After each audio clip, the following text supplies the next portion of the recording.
চকরিয়া প্রবাসী সোসাইটি কর্তৃক আয়োজিত আজকে সচেতনতামূলক বিশেষ সেমিনারে স্নেহাস্পদ সভাপতি হুমায়ুন কবির স্যার, আজকে অনুষ্ঠানের প্রধান অতিথি চকরিয়া উপজেলা নির্বাহী অফিসার জনাব মোহাম্মদ আতিকুর রহমান ও বিশেষ অতিথি সহ প্রবাসী ভাইয়েরা এবং আমার প্রিয় সহকর্মী সাংবাদিক ভাইয়েরা, সকলকে আন্তরিক শুভেচ্ছা ও অভিনন্দন।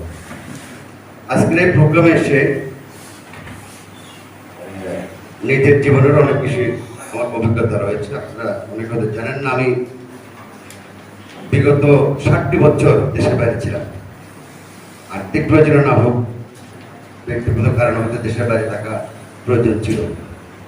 আমি যেটা দেশের বাইরে থেকে সচক্ষে দেখেছি যে প্রবাসী ভাইদের যে অবস্থা আমরা এখানে দেখি, যে হাতে একটা গোল্ডেন কালার ঘড়ি, চোখে একটা চশমা, নতুন কাপড়, স্যান্ডেল, এই রূপটা দেখি আমরা যারা এই দেশে অবস্থান করে থাকি। কিন্তু ওই পারের প্রবাসী ভাইদের যে কষ্ট, কি দুঃখ যন্ত্রণা, এটা কিন্তু সরাসরি কেউ না গেলে পরে কথা শোনা যাবে, কিন্তু বোঝানো যাবে না। এমন আমি দেখেছি এক ভাই যে কাপড়টুকু পরেছেন, প্যান্ট শার্ট জামা, এটা ঘামে রসে ওই কাপড় ওইভাবে কি করতে হয়েছে, ছেড়ে দিতে হয়েছে।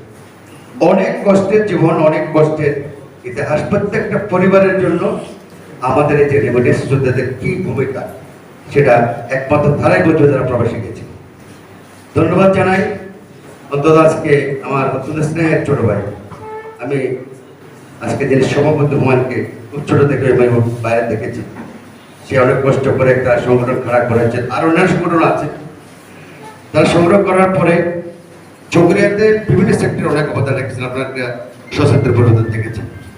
ওনাদের আবেদনের মধ্যে দু একটি বিষয় আমরা লক্ষ্য করেছি, যেটা হচ্ছে যে বারবার বলা হচ্ছে প্রবাসী ভাইদের প্রতি বা প্রবাসী পরিবারের প্রতি যেন হয়রানি করা না হয়, অহেতুক কোনো নির্যাতন করা না হয়। এই কথাগুলো একদিন আসছে যে বিগত সময় আমরা দেখেছি রাজনৈতিক পরিস্থিতির কারণে হোক, সামাজিক প্রভাবশালী কোনো ব্যক্তির কারণে হোক, এভাবে প্রবাসী ভাইয়েরা নানানভাবে জায়গা জমি নিয়ে হোক বিভিন্নভাবে হয়রানির শিকার হয়েছে।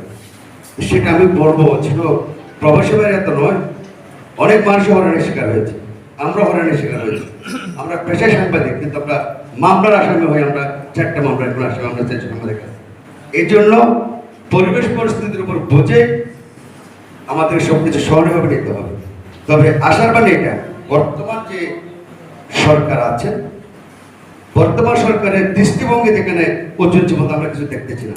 একটা সুন্দর সমাজ নির্মাণের জন্য সুন্দর একটা কার্যক্রম চলতেছে। এখন আমরা আশা করতে পারি যে প্রবাসী ভাইদের বিভিন্ন সংগঠন দফায় দফায় রাষ্ট্রের কাছে, সংশ্লিষ্টদের কাছে দফা দিয়েছেন, 10 দফা দিয়েছেন, কেউ 12 দফা দিয়েছেন, নানা সমস্যার কথা বলেছেন।